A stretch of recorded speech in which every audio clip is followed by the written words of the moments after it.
So we are here with the next video of probability chapter 13.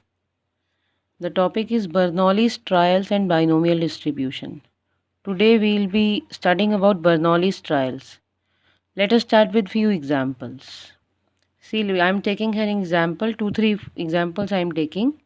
Suppose I toss a coin. What will be getting, either a head or a tail? A manufactured item can be defective or not defective. Whatever they will ask, if they will be asking for defective or not defective, the answer can be either yes or no. Third, an egg is hatched or not hatched. Again, the answer can be either yes or no. Fourth point, if I take, is the newborn child a girl? Again, the answer it can be yes or no. Means every time we are having only two options. So after seeing all these outcomes, we can conclude that the outcomes can be either a success or a failure. Suppose here I say the newborn child, a girl, is a success. So the next, if another boy is there, then a failure. For success it is yes, for failure it is no. Like in the first example, a coin was tossed, occurrence of a head or a tail. If I say here the occurrence of a head is a success, then it means that the occurrence of a tail will be a failure. These all occurrence means getting a head or a tail are independent of each other.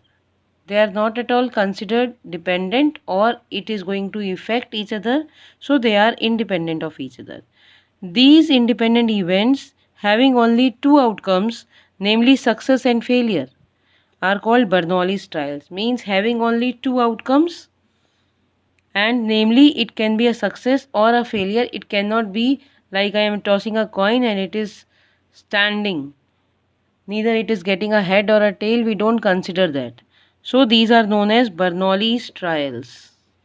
Let's see the definition, the proper definition. It is given on in your book, NCERT book, page number 572. The definition says trials of a random experiment are called Bernoulli's trials if they satisfy the following conditions. There are four conditions for any event to be Bernoulli's trials. There should be finite number of trials. Means the trial should be finite. Means it can be 6, it can be 10, it can be 2, but it should be finite number of trials. The trial should be independent. Whatever we are getting either head or tail. They should be independent of each other. Third point, each trial has exactly two outcomes, success or failure. Means a product can be like defective or not defective. It cannot be in between. And the fourth point, the probability of success remains the same in each trial. So the probability of success remains same in each trial.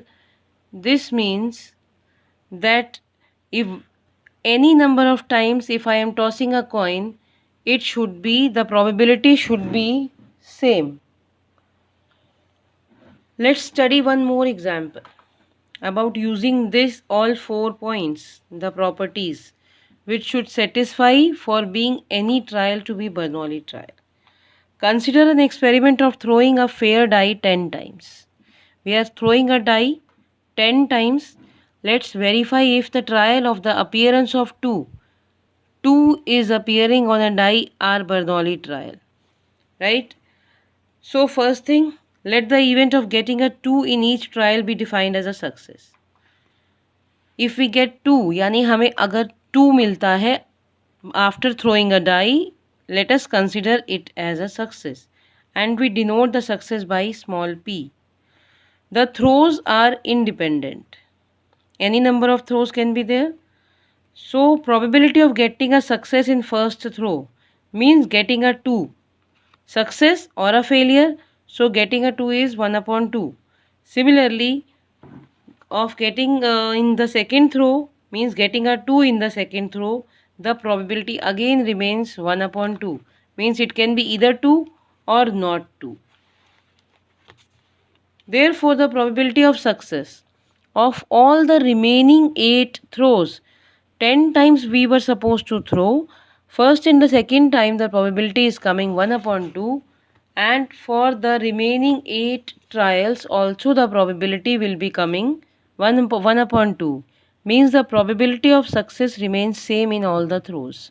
Hence the trial of getting 2 are Bernoulli's trials. Let us see another example where you will be much more able to understand, where we will be seeing that where the things are not considered under Bernoulli's trials. Let's see the example. 6 balls are drawn successively from an urn containing 7 red and 9 black balls. An urn is containing 7 red and 9 black balls. So we have to find 6 balls out of it. Tell whether or not the trials of drawing balls are Bernoulli's trials when after each draw the ball drawn is first is replaced and second is not replaced. In both the conditions we have to tell whether they are Bernoulli trial or they are not. Let us see for the first one, when the ball is being replaced after each trial. See here. The number of trials is finite. First condition is satisfied because it is 6 times. When the ball is drawn with replacement, the probability of success is, because there were 7 red ball and we are considering success as drawing a red ball, so it will be 7 upon 16. 9 plus 7, 16.